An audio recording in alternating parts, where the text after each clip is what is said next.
A vacinação contra a Covid-19 no Brasil é o início de uma longa caminhada. 2 imunizantes encontram-se aprovados para uso emergencial no Brasil: a vacina Oxford-AstraZeneca e a Coronavac, desenvolvida pelo Instituto Butantan em parceria com a farmacêutica chinesa Sinovac. Dúvidas sobre o processo de vacinação costumam surgir. Quanto tempo leva para desenvolver a imunidade contra o novo coronavírus? Podemos transmitir o vírus mesmo estando vacinados? Algumas dessas questões vêm sendo esclarecidas pelo Laboratório Integrado de Biomoléculas da UFC. O professor Edson Teixeira, do Departamento de Patologia e Medicina Legal da Universidade Federal do Ceará, explica que é necessário entre 14 e 21 dias para o desenvolvimento de uma resposta imunológica. O sistema imunológico ele precisa de um tempo para montar uma resposta imunológica, ou seja, depois da dose da vacina, o indivíduo ainda não é considerado imunizado. Então, respeitando o número de doses, que no caso da Coronavac são 2 doses,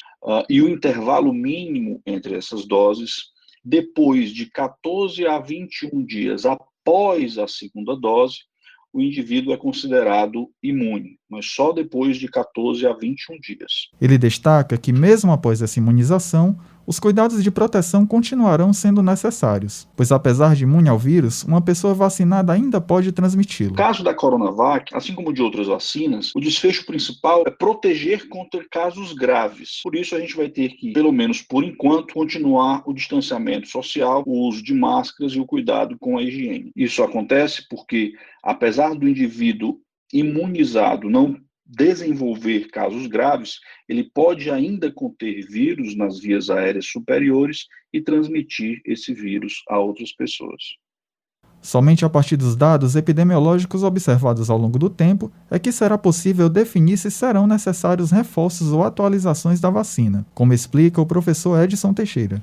Para essa resposta, infelizmente, nós vamos precisar de tempo, vamos precisar de uma vacinação muito rápida, ao tempo mais rápido que a gente puder, para controlar o número de internações e o número de casos graves, e observando os dados epidemiológicos é que nós vamos saber ou ter uma ideia se a gente vai precisar ou não.